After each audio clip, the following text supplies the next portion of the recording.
Kinamaajuhang adlaw. Diya katong kuan. Mga daang iniras nga kamatis. Ang guwang na ni namunga na kay uban ani nya kani sila nahabilin. Napamaday sila kang sobra. So ato na silang gitanom dire. Dari sa sumpay ani atong plat atong gi piko ha. Nya atong gi ato siyang ipabugdo dire pikas-pikas. Pahabog. Nya dire sa kilid na to gi tanom ang kamatis ha.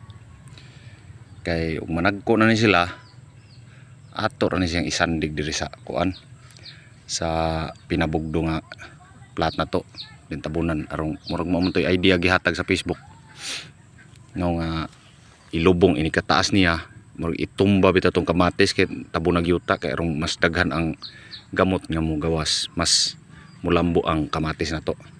So dan tas last nga bangag balay usa, duha, tulo, upat, lima no nya ikaunom re.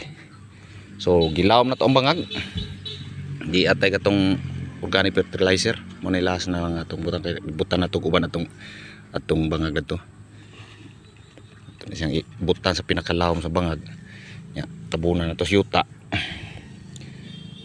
tali ang katong iti man ang siya tapos pinakailawom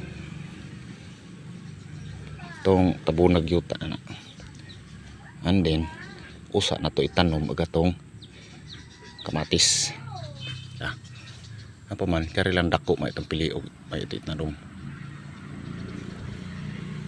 Guwang na ni nga kuan kamatisa kinamunga na mga kauban na ni ato itong ipikturan bitaw nga may bunga nga usa ka buok giipo ng mga nanay uban ato sagol na sudan lamas gilamas na ba mga ito nabilin dako ano rin siya tabong na gamay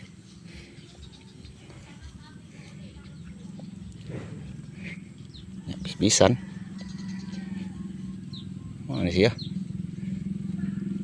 nya mudako na siya dire ato siya isandig dire tabunan arong ang taas ang iyang lawas nga na mosandig dire mo ay ato ang tabunan mo natin gamot mas mulambo siya mo na hindi sa kilid sa plat.